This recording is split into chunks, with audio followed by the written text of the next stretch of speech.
self-control is a hot topic in all of my grade levels. I really hit this curriculum hard in kindergarten, but we obviously practice these skills all the way K through 6. So what can we do to modify our environment to make sure that we're supporting an environment that promotes self-control in students? First is clearly establish routines. When kids know what to expect, they have more self-control.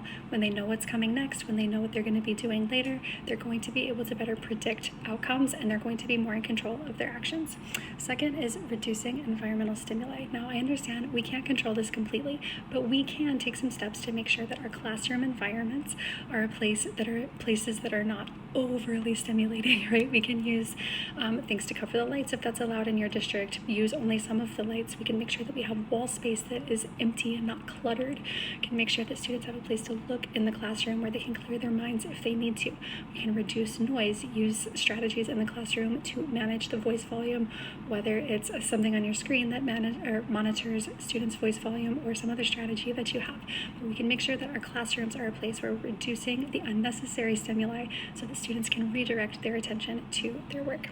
Number 3 is obviously just set and maintaining appropriate expectations, appropriate being the key word. We have to know the kids that we're working with, their developmental abilities. We can't expect students in kindergarten to sit in a desk for 30 minutes and maintain focus on one activity, right? We have to set and maintain appropriate expectations for all of our students, clearly communicate them, and hold students to those expectations consistently, because when they have those consistent expectations that they're being held to, it's a lot like those routines. They know what to expect, they know what's coming, and they can better control what's going on with them.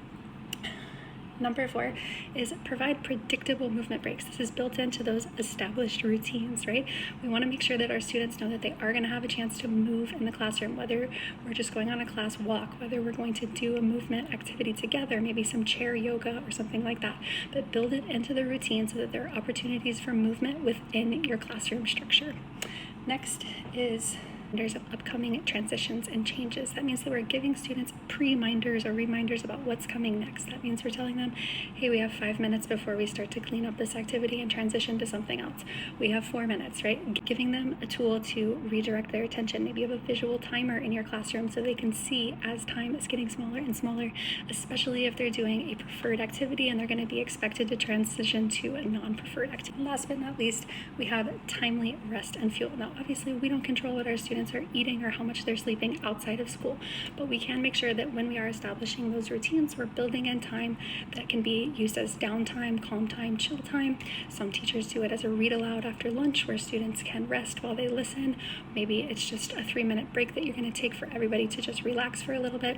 Building in snack opportunities, making sure that our students have access to things like that so that they're fueled throughout the day. And if you are in a position where some of your students aren't getting enough food, they don't have snack with them, work with your school counselor, work with your community partners to make sure that you have access to those things at school so that you can provide them with the fuel that they need so that they can be focused and be their best selves in the classroom.